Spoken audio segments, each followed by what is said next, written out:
그러므로 예수께서 자기를 믿은 유대인들에게 이르시되 너희가 내 말에 거하면 참으로 내 제자가 되고 진리를 알지니 진리가 너희를 자유롭게 하리라. 잠시 기도하겠습니다. 은혜로우신 하나님 아버지, 감사합니다. 저에게 귀한 날 주시고 주 앞에 나와 예배하게 하시니 감사드립니다. 이 시간 주 앞에 나온 우리의 귀한 이 성도들에게 예비하신 말씀 선포케 하시고 부족한 종은 가려 주옵소서. 예수 그리스도의 이름으로 기도합니다. 아멘. 미국에 있는 워싱턴 DC에 가면 링컨 기념관이 있습니다. 마틴 루터 킹 주니어 목사가 I have a dream을 연설하면서 Free at last free를 외쳤던 장소이기도 합니다. 그 앞에는 리플렉팅 풀 맞은편에는 제2차 세계대전 기념관이 자리 잡고 있습니다. 그리고 그 너머에는 이 오벨리스크를 본뜬 워싱턴 모뉴먼트가 서 있습니다. 이렇게 유명한 기념물들을 보시느라 많은 사람들이 이 간과하고 지나가는 것이 있습니다. 하지만 이 한국 사람이라면 그냥 지나면 안 되는 것이기도 합니다. 바로 한국전쟁 기념관입니다. 그곳에 가면 그 입구에 이런 기념비가 새겨져 있습니다. 제가 슬라이드가 있는데 혹시 보여주시겠습니까? 거기에 이렇게 쓰여져 있습니다. Our nation honors her sons and daughters who answered the call to defend a country they never knew and a people they never met. 생전 들어본 적도 없는 나라를 위해서, 일면식도 없는 사람들을 위해서 그 싸워달라는 부름에 응답한 사람들이 있었다는 것입니다. 그들을 기억하고 경의를 표한다는 것입니다. 그리고 기념관 벽에는 이런 글귀가 새겨져 있습니다. Freedom is not free. 자유는 free, 공짜가 아니라는 것입니다. 미국에 있을 때 미네소타라는 곳에서 한 2년 정도를 머문 적이 있습니다. 미네소타는 한국전쟁 때 가장 많은, 미국의 50개 중에서 가장 많은 인원이 참전하였고 또 가장 많은 사람들이 목숨을 잃은 곳이기도 합니다. 그러다 보니 이 노신사들이 모인 곳에 가면 그중 꼭 한 명은 저에게 한국인이냐고 물어보고 자신이 한국전쟁에 참전했었노라 라고 이야기를 한 분이 있었습니다. 그리고 노숙녀분이 계신 곳에서도 전 남편이 이 한국전쟁에서 참전해서 돌아오지 못했다는 그런 분도 계셨습니다. Freedom is not free. 자유는 거저 얻어지는 것이 아닙니다. 누군가의 희생을 통해서만 얻을 수 있는 것입니다. 죄로부터의 자유도 마찬가지입니다. 우리 사람은 죄인으로 태어났습니다. 나면서부터 죄의 종이 되었습니다. 하지만 주님의 은혜로 우리는 죄로부터 자유하게 된 것입니다. 은혜라는 것은 주님께서 값없이 우리에게 주셨다라는 것입니다. 값없이 주셨다고 공짜는 아닙니다. 주님이 대신 값을 지불하셨다는 말입니다. 예수님께서 피 흘리시고 십자가를 지시고 죽으심으로 그 값을 치르신 것입니다. 우리는 죄의 삭을 죽음으로 치러야 할 운명이었습니다. 하지만 주님께서는 우리를 대신해서 죽으심으로 우리를 죄와 사망에서 구원하셨음을 믿으시기를 소망합니다. 지난 3월부터 이곳 원목실에 근무하게 되었습니다. 3월 2일에 첫 출근을 하게 되었는데 이 출근길에 이 대학본부로 올라오면서 인상 깊은 글귀가 눈에 들어왔습니다. 여러분 잘 아시는 말씀, 오늘 읽었던 말씀이죠. 진리가 너희를 자유롭게 하리라. 그 비석 밑에 라틴어로 이렇게 쓰여 있습니다. Veritas liberabibus. 이 라틴어 비문을 보면서 옛날 생각이 났습니다. 제가 학부 때는 서강대학을 다녔었는데 이 예수의 소속 대학이다 보니까 이 천주교 색채가 만연했습니다. 역시 그 베리타스를 모토로 사용하고 있었는데 이 정문에 들어가면 이 마주치는 큰 탑이 있었습니다. 거기에 이렇게 적혀 있습니다. 오베디레 베리타테. 진리에 순종하라는 뜻입니다. 그 말씀을 따르다 보니 진리는 내가 뭔가 순종해야겠고 나를 얽매이는 것 같고 구속하고 거기에 속박되는 어떤 것이었습니다. 예수님에게 매인 삶이며 주님께 끌려다니는 인생이었던 것이지요. 자, 그런데 Veritas Liberabibus, 그 진리가 우리를, 나를 자유케 해준답니다. 똑같은 진리인데 어떨 때는 구속하기도 하고 어떨 때는 자유를 주기도 하는 그런 모순이 나타납니다. 왜 이런 모순이 나타나는지 이 자유와 이 구원, 구속에 대해서 말씀을 나눠보고자 합니다. 먼저 자유에는 이 두 가지 종류가 있습니다. 여러분 잘 아시는 그 에리 프롬의 그 자유로부터의 도피란 책이 있습니다. 거기에서 이 자유를 두 가지로 나눕니다. 하나는 freedom from, 무엇으로부터인가의 자유. 또 한 가는 freedom to, 무언가를 위한, 무언가를 향한 자유가 있습니다. 인간은 무언가로부터의 자유만으로는 충분하지 않다는 것입니다. 사람에게 자유란 혼자 독립해서 마음대로 사는 것, 그것만을 의미하지 않는다는 것이죠. 자유란 얼마나 좋은 공동체에 자유롭게 소속할 수 있는가를 또한 의미한다는 것입니다.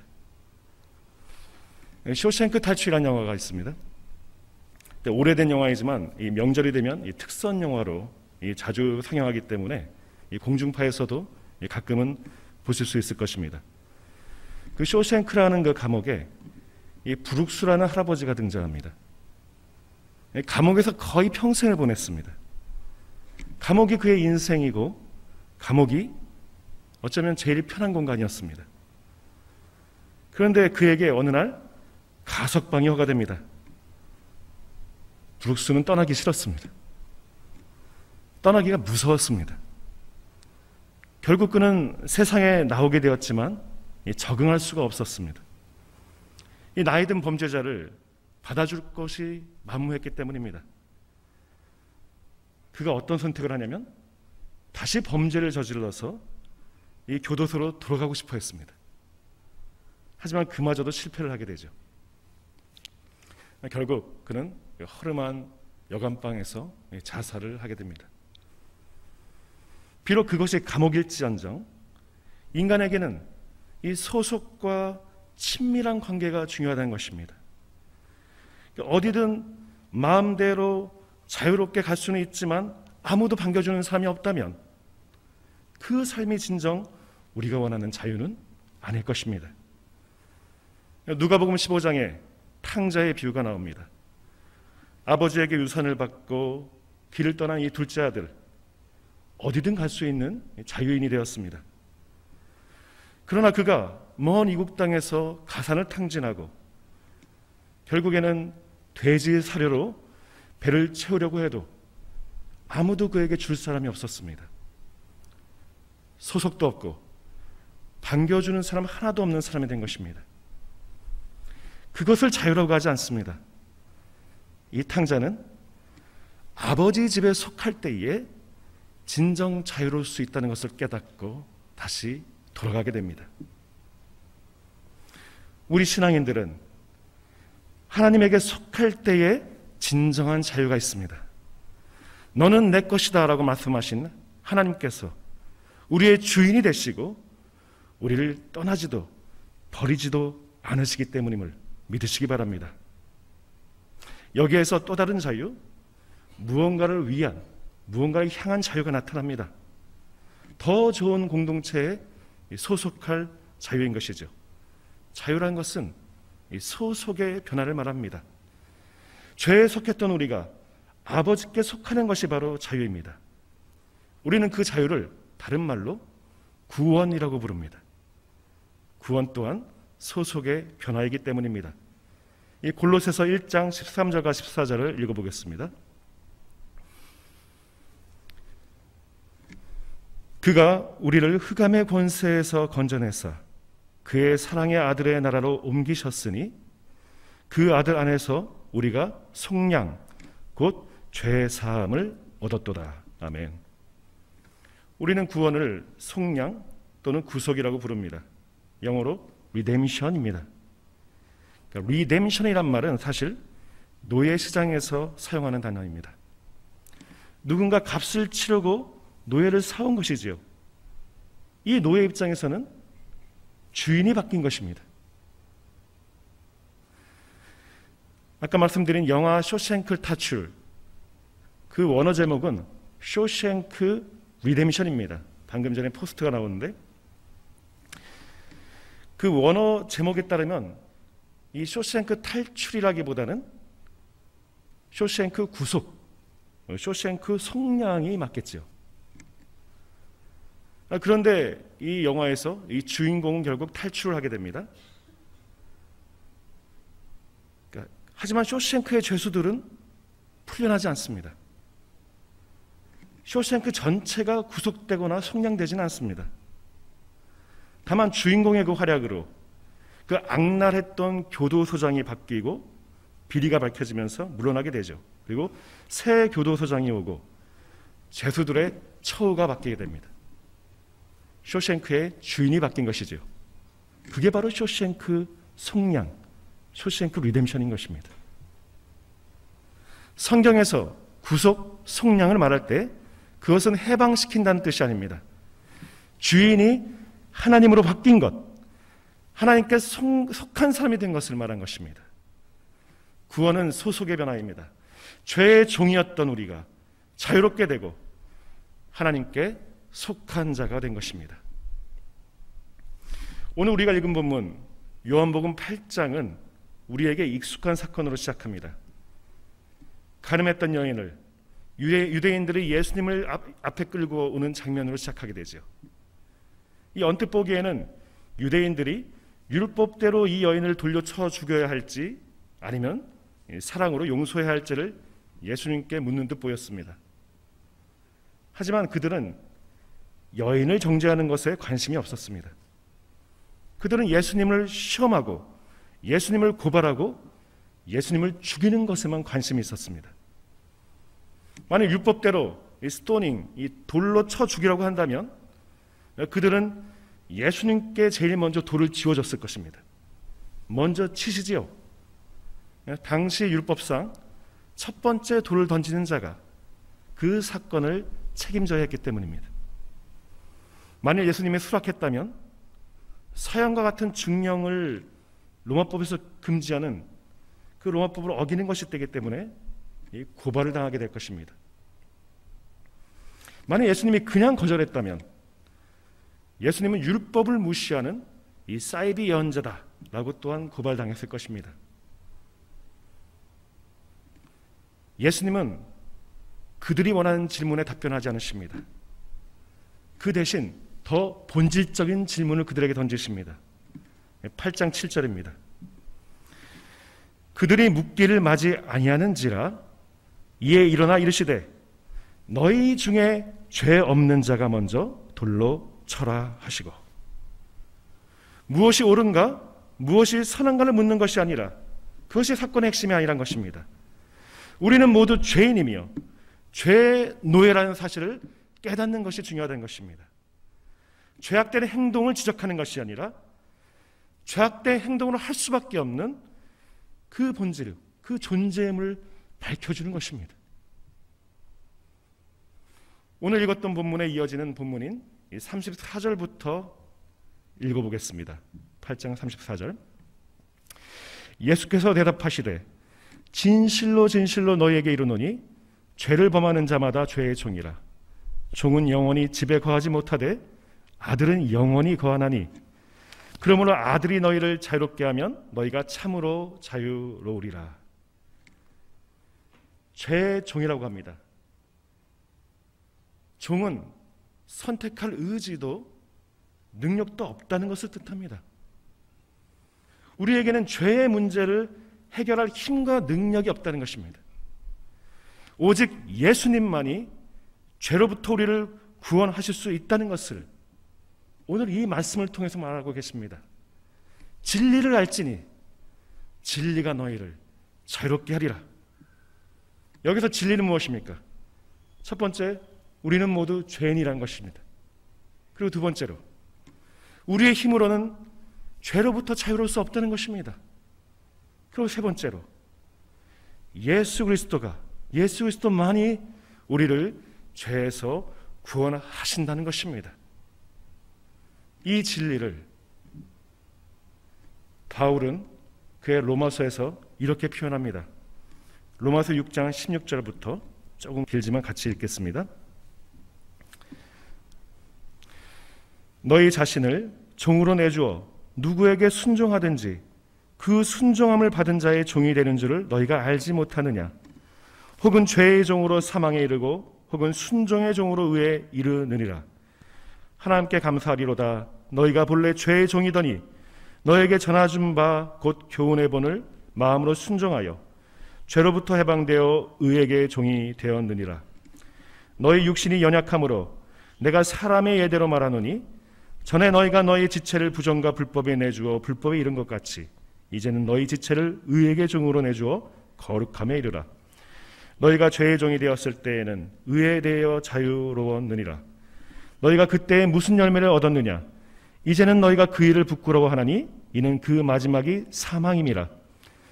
그러나 이제는 너희가 죄로부터 해방되고 하나님께 종이 되어 거룩함에 이르는 열매를 맺었으니 그 마지막은 영생이라. 다 같이 읽겠습니다. 죄의 삭은 사망이요 하나님의 은사는 그리스도 예수 우리 주 안에 있는 영생이니라. 아멘. 죄란 것은 싹이 있습니다. 값을 치러야 합니다. 죄는 결코 우리에게 나쁜 모습으로 또는 부담스러운 모습으로 찾아오지 않습니다. 매력적으로 찾아옵니다. 파우스트에게 이 메피스토펠레스가 처음 찾아왔을 때 종이 되어줍니다. 주인님이라고 부르면서 그를 따르고 그가 원하는 소원을 들어줍니다. 하지만 결국 영혼을 담보 잡히게 됩니다. 죄의 삭은 사망이란 것입니다. 하지만 하나님께서는 우리에게 값을 요구하지 않으십니다. 그냥 공짜로 주십니다. 은사로 주십니다. 선물로 주시는 그것이 바로 영생이며 하나님의 나라인 것입니다. 영생을 값없이 주신다는 것, 그것은 영생이 결코 값싼 것이 아닙니다. 프라이스리스, 값을 매길 수가 없다는 것입니다.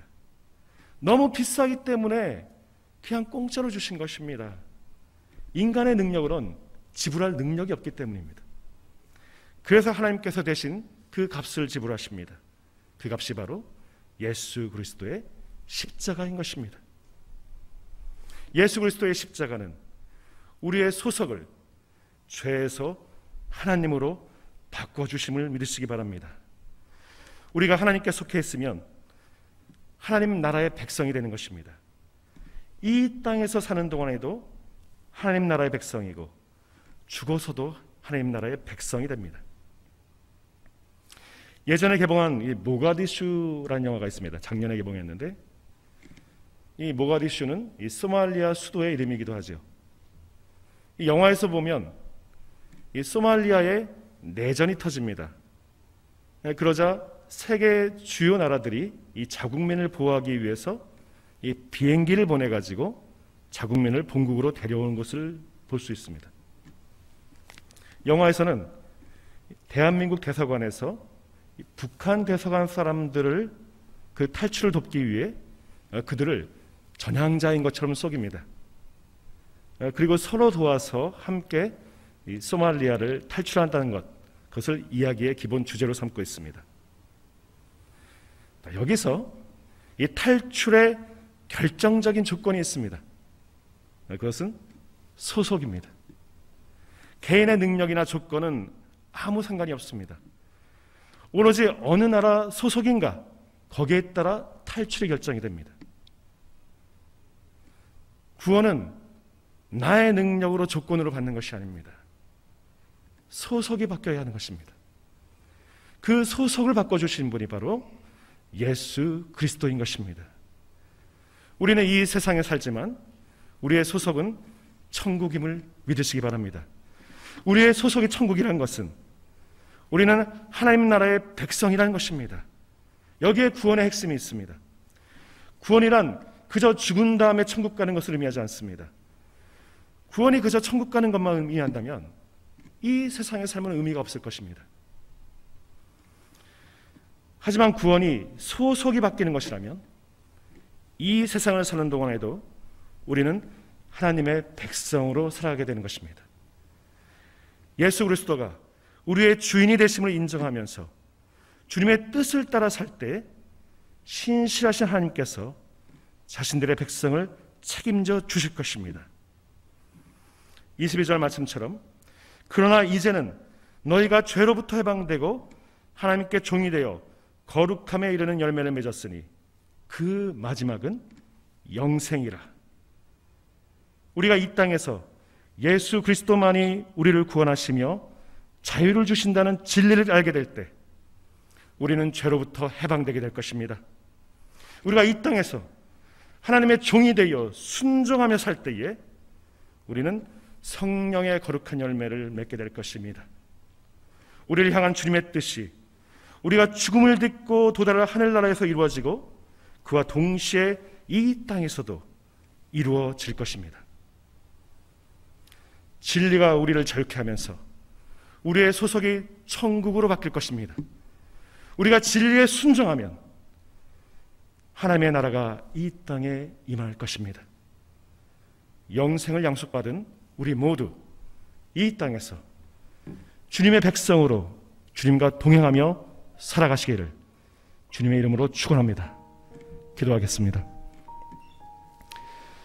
사랑과 은혜가 충만하신 하나님, 저희를 값없이 구원해 주시고 값을 매기지 못할 영생을 선물로 주심을 감사드립니다. 살아가는 동안 주님이 주신 자유를 누리게 하시고 진리에 순종하며 성령의 열매를 맺어가게 하옵소서. 성령 충만하게 하시고 주님이 보여주시는 미래를 바라보는 믿음의 눈을 가지게 하여 주옵소서. 저희 성도 간의 관계 속에서 향기로운 열매가 풍성하게 맺어지게 하시고 아름다운 말과 행동으로 이 교회를 가득 차게 하옵소서. 우리 공동체가 이웃을 섬기며 친교하는 공동체가 되게 하여 주시고 세파에 밀리고 힘들어 지친 영혼이 찾아와서 위로를 얻게 하시고 사랑을 나눌 수 있는 넉넉한 품을 허락하여 주옵소서. 예수 그리스도의 이름으로 기도합니다. 아멘.